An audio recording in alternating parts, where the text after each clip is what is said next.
I think he will stress the Kashmir issue. I saw his speech last time in the UNGA, and I compared it with the speeches made by earlier presidents, and I found that his speech was harder in content. Now, when he has been talking about internationalizing the Kashmir issue, he wants third-party intervention. He's been asking the US and UK in particular to intervene in this dispute, and in many other ways he has made it explicit that he wants to bring the Kashmir issue on the front burner. And this is not simply pandering to domestic constituencies or trying to establish some kind of a rapport with the armed forces. I think there is behind this some genuine conviction on his part about putting pressure on India on resolving the Kashmir issue. And now that Bilawal has also gone to town on Kashmir and saying he will recover every inch of Kashmiri territory, and given the problem he's facing domestically with Qadri and with Imran Khan, and his equation with the armed forces having got destabilized, there will be all the more reason for him to stress the Kashmir issue. And finally, I don't think that Pakistan is facing a particularly difficult situation this time, and that such situations haven't occurred before. After 9/11, they faced an extremely difficult situation. After 26/11, they faced another very difficult situation. But their basic policies on Kashmir and terror have not changed. And I can't see this time Nawaz Sharif and the Pakistanis in general feeling particular pressure that they have to satisfy the international community on their terrorist affiliations, etc., etc. I think they might actually feel that the whole situation is moving somewhat in their favor, with Obama's whole policy with regard to terrorism having failed, and his withdrawal from Afghanistan becoming a fact on the ground, which gives opportunities to Pakistan to move forward. So I think there are different calculations that Pakistan can make. Well, Mr. Sibal, yeah, so Mr. Sibal, while you were saying that, my colleague Maruf Raza kept muttering, no, it's not a good time in Maruf's view for Pakistan to be raising this issue here. That's also a view in New York, that you couldn't have got the timing wrong. But one critical issue will be, how should Narendra Modi respond? I'd just like to quickly go into a break with pictures of Narendra Modi, who was just landed in New York, and there's this huge and expectant, if I may say so, ebullient and celebratory crowd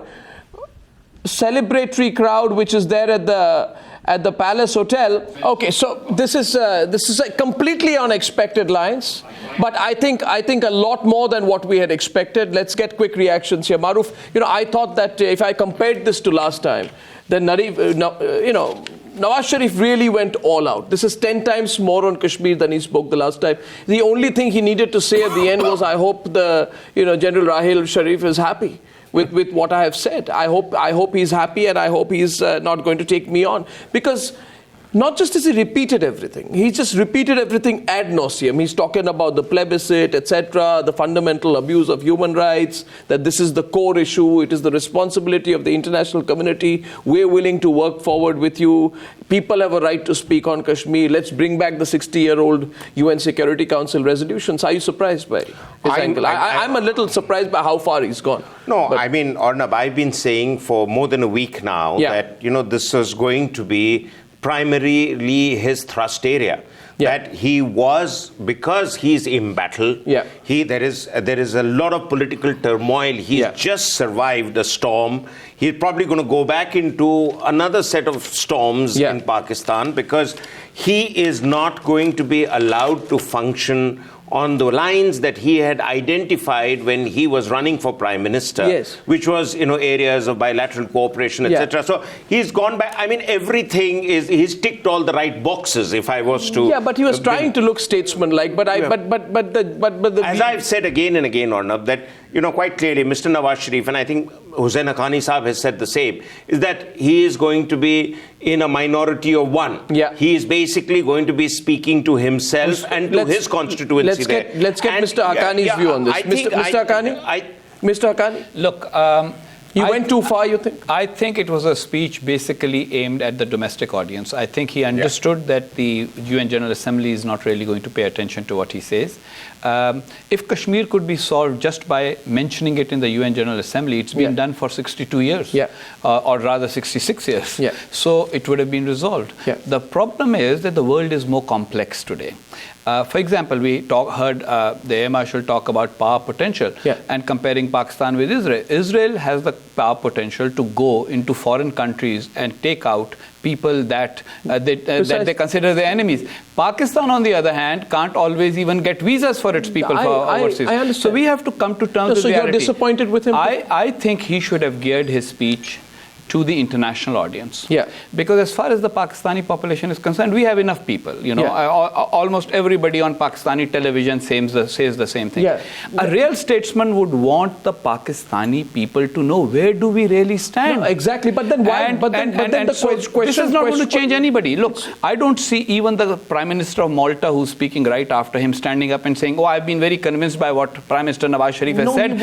We should put the Kashmir issue to vote again," which hasn't been voted in the UN since 1952. You know, this actually invites probably, my question is, should Modi respond to this, KC Singh? Should he respond to this? Because one way of responding to the whole situation would be giving it one big ignore. In that case, you know, maybe that would be more embarrassing, KC, for Nawaz Sharif to go back with. That I made this long speech on Kashmir, nobody from the international community took notice, and not even the Indian Prime Minister. You think that will be the best strategy to take? Can an Indian Prime Minister do that now? Can he actually do that, or will that run the risk of people saying Narendra Modi didn't take on the Pakistani Prime Minister? No, it's not a question of taking him on, but there are flaws in the narrative which Mr. Nawaz Sharif adopted. If you noticed, he went from the plebiscite resolution to Lahore. He's forgotten Shimla in between. That doesn't seem to fit it, because Shimla is the one which puts it on a bilateral track. So I think Indian Prime Minister needs to set the record straight and say there is an agreement called the Shimla Agreement which puts it on the bilateral track. So what exactly is Mr. Nawaz Sharif saying? Secondly is the victimhood of saying we are the victims of terror. We are fighting terror. So I think on terror it has to be explained. The reason the dialogue with Pakistan gets interrupted is because they don't move on terror.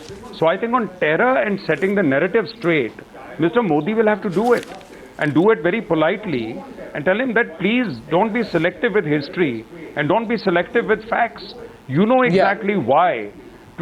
Even after 26/11, you are not able to punish anyone. And then you're giving lectures on why terror is global. They're finding an excuse in Obama's speech on Syria to say it's because it is global, so Pakistan is even less responsibility to act against people internally. This is very surprising. So, he just completely whitewashed portions of it, became selective. Actually, KC, this, I think, I think, KC, sorry to get in, I think Pakistan has placed itself in a very, very vulnerable situation. Maruf, just coming to you, I just want to get a view from Abid and Rehan there very quickly, because Air Marshal Abid Rao, I feel what Nawaz Sharif has done will end up becoming one of the biggest ever self-goals that any Pakistani Prime Minister could have scored, that also on the, at the United Nations. A huge self-goal to say that we promise to tear down evil networks of terror. Because you know what will happen now? The greatest evil network of terror is the Haqqani network. Not this Haqqani, not every time. And not the Haqqani, not the Haqqani sitting in my studio here. The greatest evil network which he will have to tear down will have to be the Lashkar-e-Toiba network. And by the way, Marshal, when he says we condemn, we have had terrorism planted on our soil, who planted the Lashkar-e-Toiba on your soil? That's the point. Who planted the Haqqani network on your soil? Who planted Osama bin Laden on your soil? Okay. Who's planted Let's remain restricted to what our Prime Minister has said. This is... First of all, There is America involved in it. There are so many Western countries involved. There are Arab countries involved in this. I have only Let's not go into that. Prime Minister has said on the issue of terrorism. I haven't strayed away from it, sir. No, I haven't. You haven't. But let's talk about, the concerns India or your TV has been showing in Which countries involved today in the Lashkar-e-Toiba, sir, besides Pakistan, unless you consider yourself an Arab country? No, let's talk about Prime Minister's speech first. Whatever he has said, I think is absolutely correct. Listen to me. Mr. K.C. Singh said that he talked about UN resolution, then he jumped to 99, Mr. Vajpayee's visit. Let me refresh your memories. After UN resolution, till 72, Kashmir was an international problem at the UN. 72, India requested for making it bilateral. We made it bilateral. 99, it was to be removed from core issues and made composite dialogue. We agreed to that. Mr. Morarji Desai in 77 has said, let's have trade first, then talk of Kashmir. Pakistan did that. It is India which has failed every time to honor its commitment. Sir. Let me correct the history.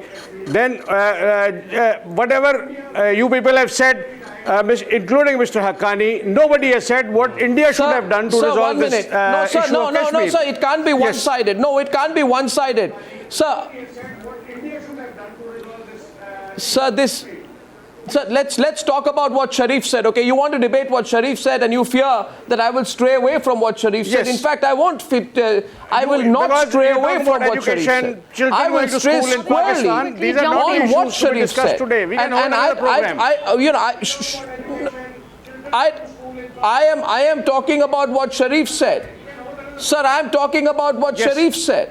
Sharif said, didn't he? Rehan, Sharif said terror is global. We condemn terrorism that has been planted on our soil. This is what Sharif said. But who planted the Lashkar-e-Toiba on your soil? Who planted Jalaluddin Haqqani on your soil? So isn't it a self-goal in that sense? Rehan, that question was to you. Adam, who do you want to respond? You want me to respond or Rehan?